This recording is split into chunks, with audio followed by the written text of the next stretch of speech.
What toxic family tradition did you break that cost you everything? In my family, arranged marriages weren't just expected, they were mandatory. For generations, every firstborn daughter was married off at 18 to a suitable man chosen by the elders. My great-grandmother did it, my grandmother did it, and my mother did it. They all claimed to have grown to love their husbands eventually. When I turned 17, my parents started introducing me to potential matches, mostly older men from wealthy families who donate generously to our family business.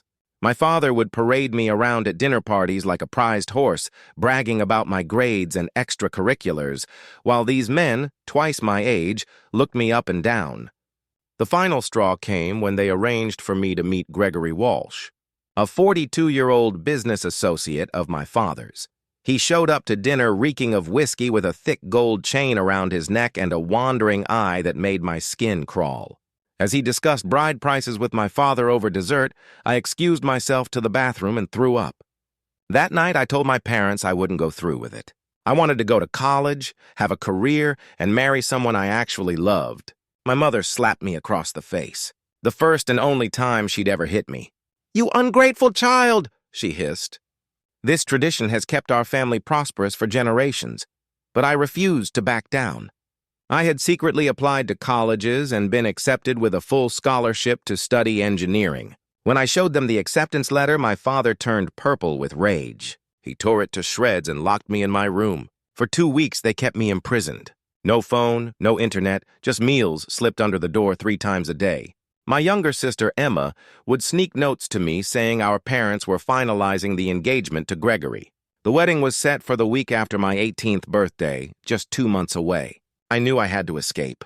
Emma helped me pack a small bag and gave me her babysitting money, $847 in crumpled bills. Late one night, while our parents were at a charity gala, I climbed down the oak tree outside my window. Emma watched from above, crying silently as I ran into the darkness. I took a bus to the next state and moved in with my high school best friend's family. They helped me enroll in community college while I worked 2 jobs to support myself. My parents hired private investigators to find me, but I stayed hidden. 3 years passed.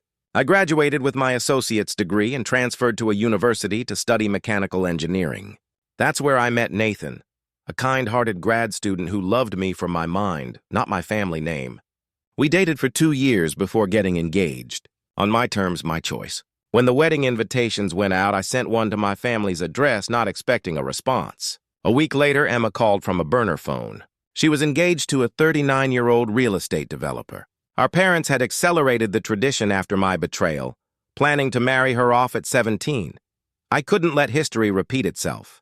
The night before her engagement party, Nathan and I drove 8 hours to our childhood home. We parked down the street and waited until Emma snuck out with her suitcase. She was shaking as she climbed into our car. My parents reported her missing the next morning. They went on local news crying crocodile tears about their kidnapped daughter. But Emma was 17, old enough for the police to accept that she'd left voluntarily. She moved in with us and finished high school while working part-time at a cafe. The day I married Nathan, my entire extended family disowned me. Uncles, aunts, cousins all blocked my number and social media.